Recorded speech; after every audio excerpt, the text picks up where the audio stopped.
शिव महापुराण तृतीय खंड अध्याय 8 मैना के गर्भ से भवानी की उत्पत्ति का वर्णन। नारद जी ने कहा, हे पिता, शिव चरित्र को सुन सुनकर मुझे अत्यंत आनंद प्राप्त होता है। अब आप कृपा करके यह वृत्तांत सुनाइए कि हिमाचल की पत्नी मैना ने शिव जी से वरदान मांगने के उपरांत क्या किया। यह सुनकर श्री ब्रह्मा जी ने भगवान सदाशिव का ध्यान धरने के उपरांत कहा, हे पुत्र, जब मैना ने शिव जी से वरदान प्राप्त किया तथा शक्ति को अपने ऊपर प्रसन्न देखा, तब वह आनंदित हो अपने घर लौट आईं।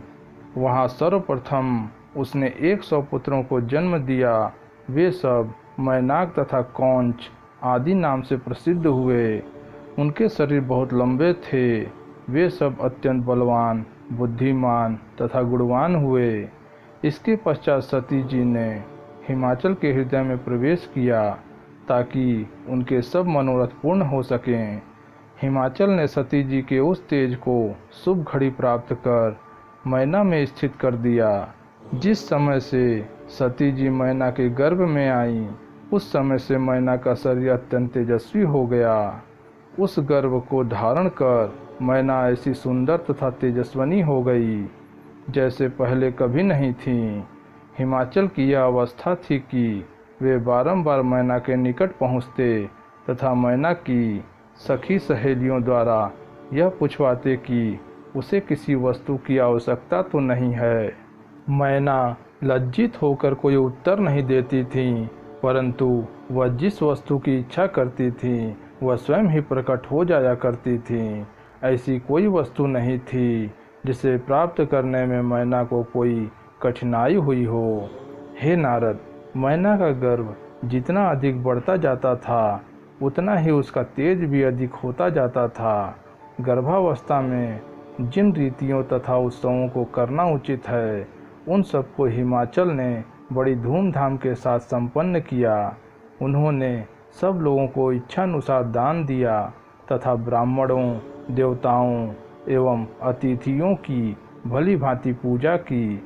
उन्हीं दिनों में विष्णु जी तथा अन्य सब देवता शिवरानी की गर्भ स्तुति करने हेतु हिमाचल के घर गए और अपने कर्तव्य को पूरा करने के उपरांत लौट आए। जब गर्भ के 9 महीने व्यतीत हुए और 10वां मास पूरा होने लगा, उस समय आकाश तथा पृथ्वी में शुभ सगुन होने लगे। आकाश पूर्णतः निर्मल हो गया और उसका प्रकाश बढ़ गया। सभी अशुभ ग्रह लुप्त हो गए। उस समय ऋषि मुनि तथा देवता पुष्प वर्षा करने लगे एवं गंधर्व, सिद्ध, चारण, किन्नर, अप्सरा तथा विद्याधर अपनी स्त्रियों सहित नाचने गाने लगे। इस प्रकार मधुमास की शुक्ल पक्ष नवमी को मृगशिरा नक्षत्र में अर्धरात्रि के समय भगवती महामाया ने उस अपार आनंद के बीच मैना के गर्भ से पार्वती रूप में जन्म ग्रहण किया। कालिका पुराण में भी यह कथा लिखी हुई है। हे नारद, उस समय मैं तथा विष्णु जी सब देवताओं सहित संपूर्ण सामग्रियों को साथ लेकर हिमाचल के स्थान पर जा पहुँचे। हम सब ने अपनी अपनी बुद्धि के अनुसार शिवरानी की स्तुति एवं प्रशंसा की। उस समय अनेक प्रकार के बाजे बज रहे थे तथा पुष्प वर्षा हो रही थी। देवताओं ने उन आदि शक्ति की स्तुति करते हुए इस प्रकार कहा, हे जगदम्बे, आपकी जय हो। आप तीनों लोकों की माता तथा भगवान भूत भावन की अर्धांगिनी हैं। आप हमारी विपत्तियों का नाश करो, क्योंकि हमारे मन की कोई भी अभिलाषा आपसे छिपी नहीं है।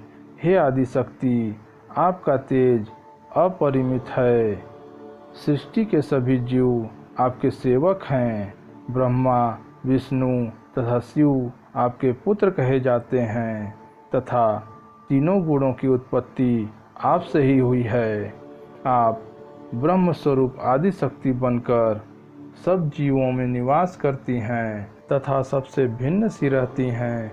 वेदों ने आपकी महिमा का कुछ वर्णन किया है, परंतु पार नहीं पाए हैं। नारद, सारद, सुक तथा सनकादिक बुद्धिमान मुनि और देवता वाचाल होने पर भी आपकी महिमा का बहुत थोड़ा ही वर्णन कर सके हैं।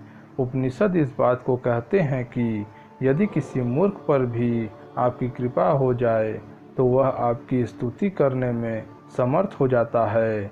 आप अपने भक्तों को मुक्ति प्रदान करती हैं तथा करोड़ों कलाओं को अपने वश में किए रहती हैं।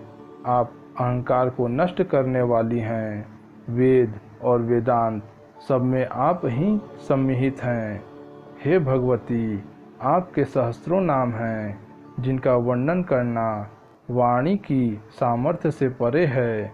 इस प्रकार बहुत स्तुति करने के उपरांत सब लोग अपने अपने घर को लौट गए। 8वां अध्याय समाप्त हुआ।